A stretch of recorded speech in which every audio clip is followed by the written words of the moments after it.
And good morning, everybody. Happy Friday on this Good Friday to you, April 18th, 2025. I have all of the stories for your rush hour ride to work.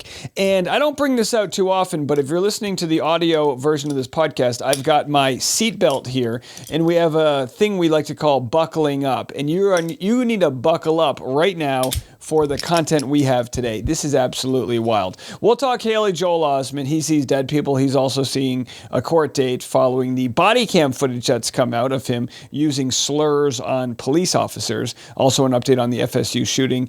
And Blake Lively messed up so bad without a crystal ball on YouTube, did an expose and shared a sham lawsuit, as it appears, a sham lawsuit that was filed and dropped a day before her complaint, which might get her own attorney disbarred. This is wild, wild stuff we're going to be sharing with you. Even more wild and good news is that Abrego Garcia is alive. He is the man who was wrongfully sent to a prison in El Salvador, and the senator from Maryland went there to get in contact with them, and they had a meeting, and we're going to have more on that story. It is a very big deal for due process in our country that we don't send people to foreign prisons without, defending themselves in the court of law. Even non-citizens have the right for due process. We're learning a lot about civics in our country right now, so we'll talk about that, free speech, and then a wild story about a whistleblower who went to Congress because while working in part with Doge, his agency found out that Doge was using Starlink to export data out of the company, and that data was going through Russia. What the hell is going on? I know this sounds absolutely crazy. That's why I said you got to buckle up. It's a wild one, folks. All these stories and more, they're happening right now on The Rush. Oh yeah, all that news coming up, and I forgot to mention that scientists have found a planet that may be teeming with life. What? Have a listen to this. Scientists have discovered the strongest evidence yet of possible life beyond our solar system. Researchers using the James Webb Space Telescope say they have detected in a distant planet's atmosphere two gases that are generated on Earth by living organisms. This suggests the distant planet may be teeming with microbial life. While more research is needed, scientists say, here's the headline, these are the first hints of an alien world that is possibly inhabited. Microbial life. Call me when they've got a team of 5 female astronauts led by a pop star being shot into space. That's what we should do, is send Katy Perry to go find this planet in the far-off place. All right, well, speaking of Katy Perry and the astronauts, this is the last astronaut story I'm going to share with you. Autumn Rain here has responded and gone viral to Gayle King saying, hey, I'm an astronaut now. What's up? Have a listen. And then my question is, have y'all been to space? Have you been to space? Getting roasted for being earth poor was a new level of dystopian that I was not prepared for today. Yeah, that's right. We're earth poor, folks. That's right. And again, so she goes, hey, yeah, have you been to space? And like, look, it's like the Nepo babies that don't understand that they're Nepo babies. It's like, look, you went up to space for 11 minutes. I can have an edible and go higher than that. So I think when people, it's like, they're not trying to shame these astronauts for going up to space. They're just saying, hey, maybe this billionaire who's, founded Blue Origin so they could shoot, trash to Mars. Maybe we could use our money for some good, maybe let's fix the water in Detroit. Just a thought. All right. Haley Joel Osment slurs on police body cam footage. I'm not going to share the footage with you, but I guess they allege that he was blowing cocaine. I don't know what he was doing. Now, he has issued a response, and even, we talked about this yesterday with addiction, right? I mean, you hate to be judged at your worst moment here, but he said this: I'm absolutely horrified by my behavior. Had I known I used this disgraceful language in the throes of a blackout, I would have spoken up sooner. The past few months of loss and displacement have broken me down to a very low emotional place. He's referring to the loss of his home and belongings during the Eaton fire this past January. And all I can say is this: people make mistakes, and what they do after those mistakes is really what defines their character. And hopefully this is the bottom and he can recover and get help and whatever. But I mean, some of this footage. Look, here's the moment that they're kicking him off the ski lift here at Mammoth. And because, at first I was like, oh, what did they just find this guy being a little buzzed on the slopes? And it's like, no, he was wasted. And so at this moment, you can hear people in line yelling at him because he's holding up their experience. Have a listen to this. Sorry, guys. Hey, get out of the line, bro. Yeah. Yo, get out of the line. Get out! They're like, bro, get out of there. I gotta go skiing. But this is sad, but this is the crazy part. At the end of this clip, you can see him walking away. His helmet is on backwards. I don't think he understands that. Watch this. Look at your board. There he is. His helmet's on backwards. All right, so again, really embarrassing moment for him, and he's lucky no one was hurt, and hopefully he can, get control of whatever the heck's going on. Well, the Florida State shooting story, I don't want to cover too much of this because what's there to say about it, but the suspect is the son of the sheriff's deputy and used her gun, police believe. And again, hey, look, you gotta keep these things locked up, but obviously, again, just a tragic story coming out of Tallahassee, Florida. So there's your updates with all of the pop culture and stories that are going on out there. I'm going to cover Blake Lively now. We're going to get right into this. Right after this story, I'm covering Abrego Garcia. They're different stories, and it's a tight needle to thread because some are more important to the Constitution than others. But this story has just ruled pop culture for a while. I know some people say, oh, it's boring, get me out of here. Trust me, this is the most interesting thing going on right now. So without a crystal ball, fantastic coverage. I don't even know how she comes up with this stuff, but she was able to find what she believes is the subpoena that was used to get the text messages that showed Justin Baldoni's PR people conspiring to possibly have a smear campaign against Blake Lively. Now, they claim they never had to do that. They were just there operating on defense in case she came after them. Well, why is this so interesting is because there was really no active court case that would have constituted needing the subpoenas. So people were wondering, how did she get a subpoena? Where is the subpoena? Is the subpoena even real? We've been covering this, and lawyers have said it's a sham subpoena. Now, if you were to use a subpoena to get text messages from somebody that you couldn't otherwise get because of confidentiality reasons, and that subpoena was used for reasons that weren't really valid, that's not good. And I don't know all of the laws about that, but apparently people are saying the lawyer could get disbarred for this. So I'm going to share comments that people had to say. And again, I know this is kind of complicated, but this is absolutely a wild, and I didn't take the bait on the whole subpoena gate because there was talks about that artist in Florida, the photographer. Maybe she was involved. Turns out she wasn't. Again, she reached out to us and we apologized for even platforming that conspiracy. But this is very interesting because the dates absolutely line up. Now you're wondering, who the hell is this? Van Zandt is a defunct, I guess, Ryan Reynolds, Blake Lively company, and they had this sham lawsuit allegedly against Does 1 through 10, some random people. And because of this lawsuit, they were able to present this subpoena to Stephanie Jones to then get access to her employees' cell phone records, which led to all of the crazy and confidential information coming out, all the dirt, right? Well, this is, and again, I'm just going to read some comments from some people out there because they've done a better job explaining it than I have. The theory is that Blake knew Stephanie Jones, right, the PR lady, had text messages she needed or wanted, but Stephanie Jones was bound by a confidentiality clause in her contract with Justin that barred her from just turning over those texts to Blake or anyone without a court order. Blake filed a bogus lawsuit, which is the document that was posted. Bogus in the sense it was only filed to have a legal basis to get a subpoena issued by the court for the text Jones had. Once the subpoena was issued, the lawsuit was withdrawn by Blake. If true, it's proof of malice by Blake in that the texts were obtained through fraud perpetrated on the court. The lawsuit was never real and only used as a pretext for using the court to bypass the law protecting confidential information. Pfft, what the F? I told you to buckle up. All right, coming up next, I'm going to share what lawyers are saying about this and why they think, hey, these numbers line up. That next. Today's podcast is sponsored by Ancient Nutrition. For over 1,000 years, explorers the world over searched for and told tales of a mythical fountain said to restore one's youth and cure anything. Newsflash, it was never found. But hey, we do have collagen. While it's not a miracle, it is proven to be pretty darn good at helping you look and feel younger and more healthy.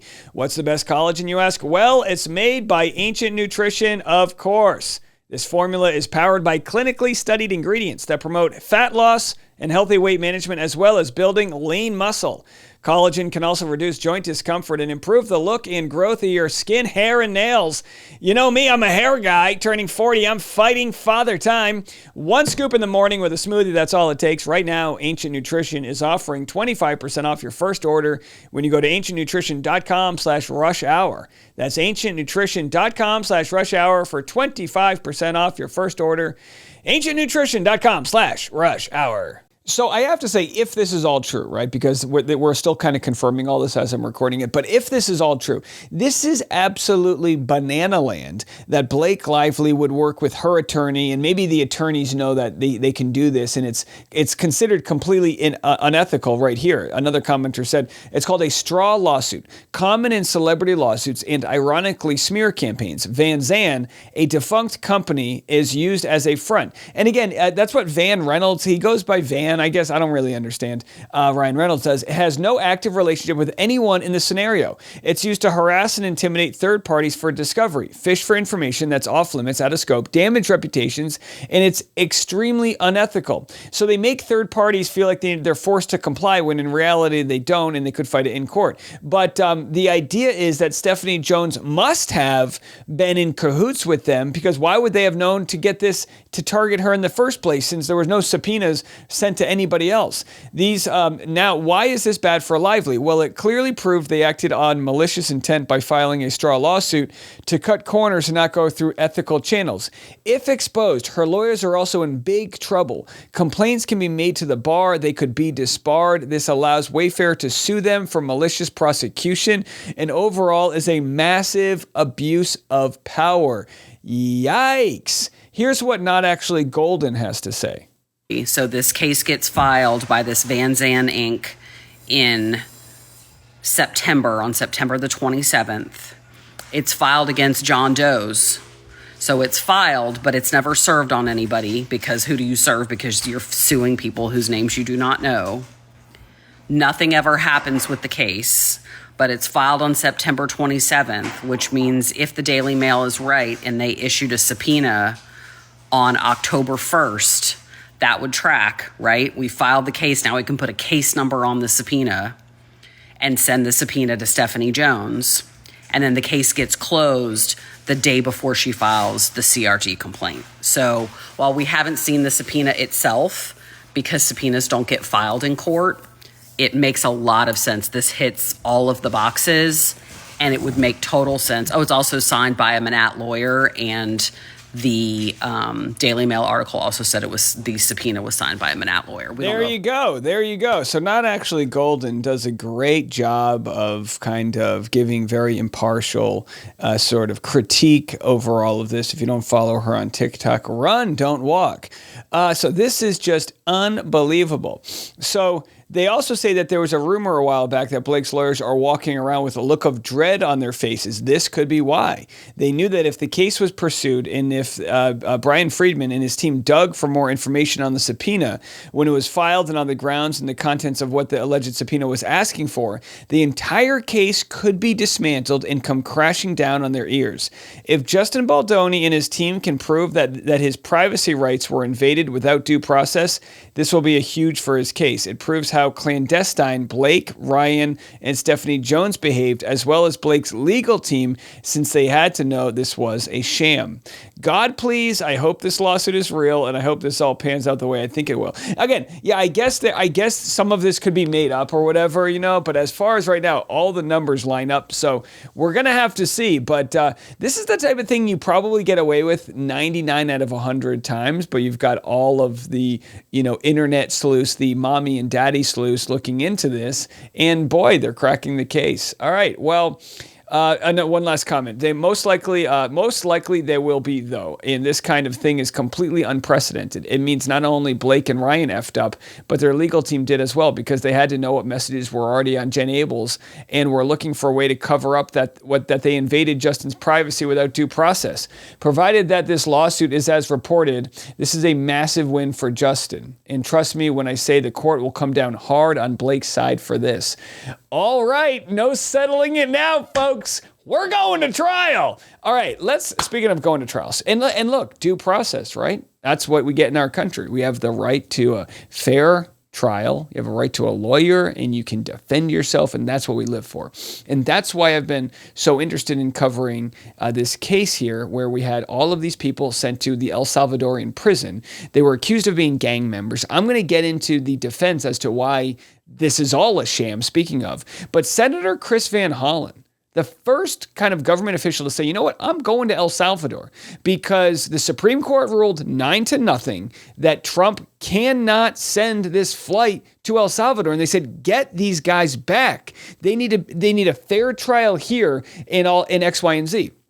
So we find this out last night. Big breaking news. We didn't even know if this guy was alive. And you can say that for good reason, because there's no contact with the outside world. They're just disappeared off the streets. The only reason his wife knew he was there is because she recognized his tattoo when they were running them in, right? They push their head down so you can't see who they are, and they escort them. It was one giant publicity stunt for the Trump regime to send all of these men to a foreign prison, which we pay $6 million of our tax money to a year for all of this. So here's what Senator Chris Van Hollen had to say. I said my main goal of the trip was to meet with Kilmar. Tonight, I had that chance. I have called his wife, Jennifer, to pass along his message of love.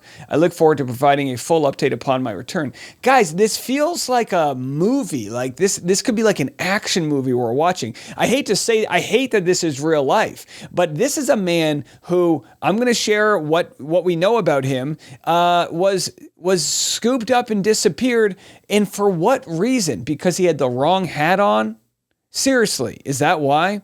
And the El Salvadorian president seems to be an absolute nut job. So he tweets this: Kilmar Abrego Garcia, miraculously risen from the quote-unquote death camps and torture, now sipping margaritas with Senator Van Hollen in the tropical paradise of El Salvador. This is the president, and again, he's making light of all of the rumors that maybe this guy was killed, but how's anybody supposed to know if he's not entitled to, to communicate with anybody?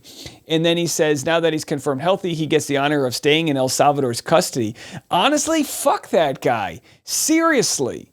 Sure, yeah, he cleaned up his country with authoritarian rule and locking a bunch of people up. But it's like, really? Like, we have rules in our country that we don't do stuff like this, or at least not supposed to.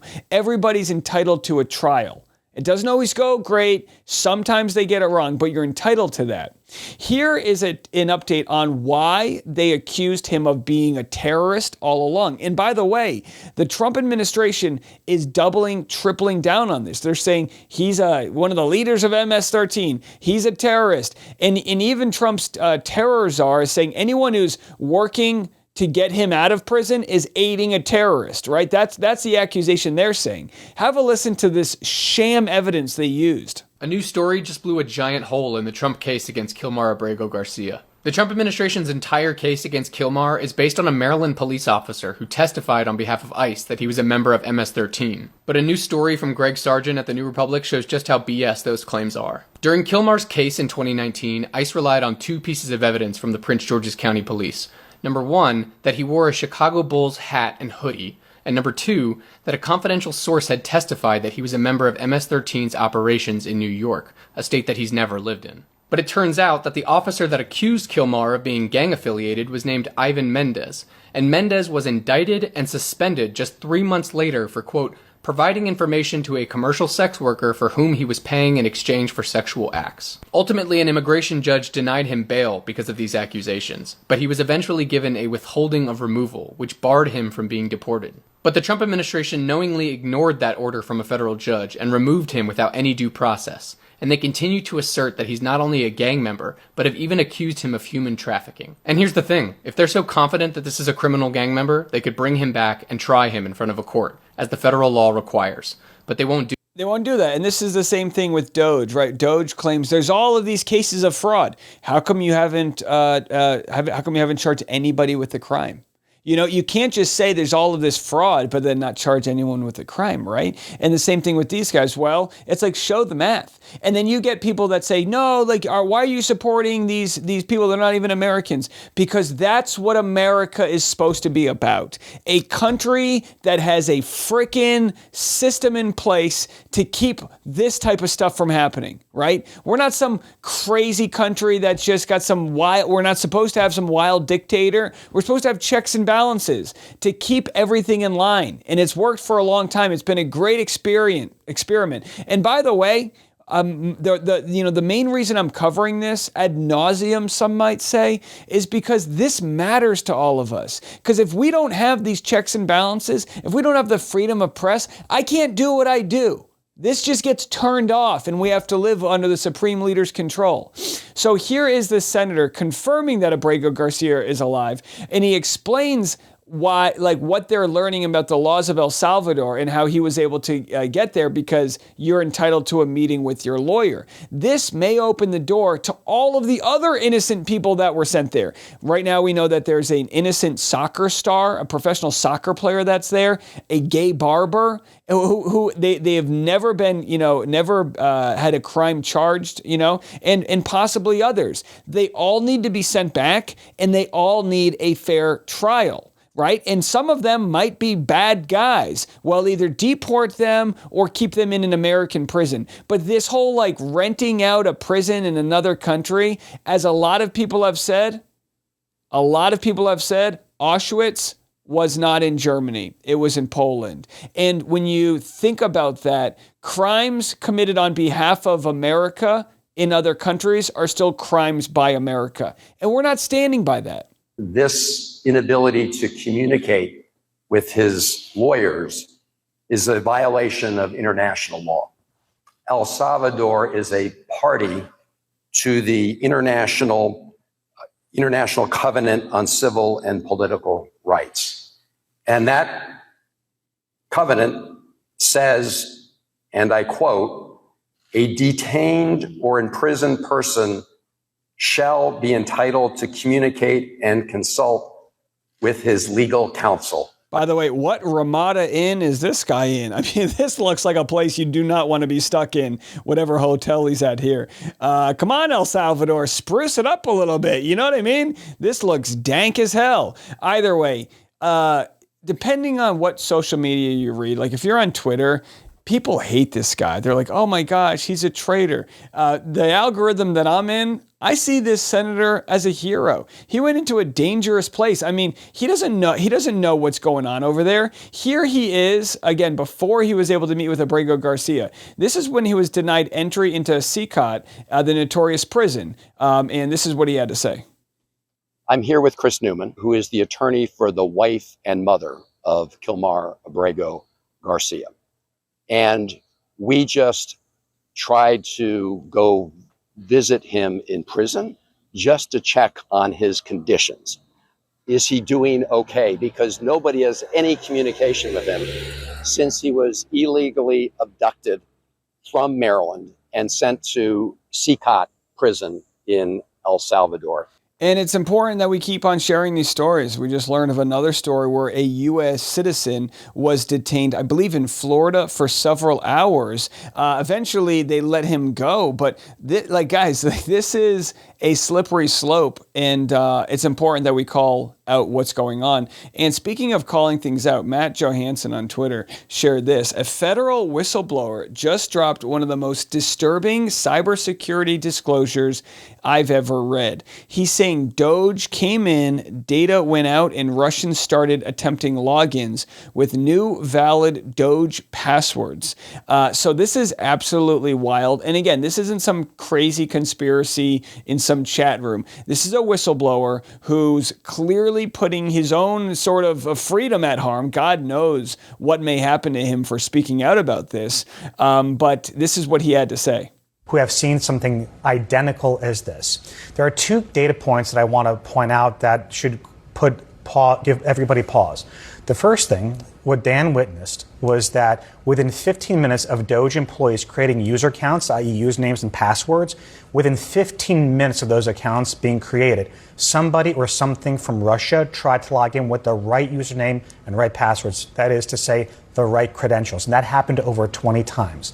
The second data point, which is really critical, is that Doge has also been using Starlink as a means to exfiltrate data. What that means is that, from our understanding, that Russia has a direct pipeline of information through Starlink, which means that anything going through Starlink is going to Russia. We also know that this is not unique to the NLRB. This is happening government-wide. And then the other thing that I wanted to flag for everybody is that right now, and I don't want to say that this is intentional, it could very well have been a mistake, is that critical infrastructure databases in many government agencies, as we understand it, have been exposed to the open internet, which includes critical databases at the Department of Energy, which includes a lot of our nuclear regulatory agency material. So right now, the real concern is that this is not unlike Chernobyl and all of the control panels lighting up after the meltdown. This is serious, and I just want to commend Dan for coming forward to bring this to everybody's attention, because it should be. All right, so I'm not sharing this from some quack conspiracy chat room. This is a whistleblower that went live with this complaint to Congress, and he said he wanted to try all of the other avenues before doing this. And basically what happened was, as they shared, there was this spike in data that was leaving the company. And again, they find out that Starlink goes through Russia. I mean, folks, I don't know. Normally I would say, I don't care who's looking at my stuff. What's the big deal?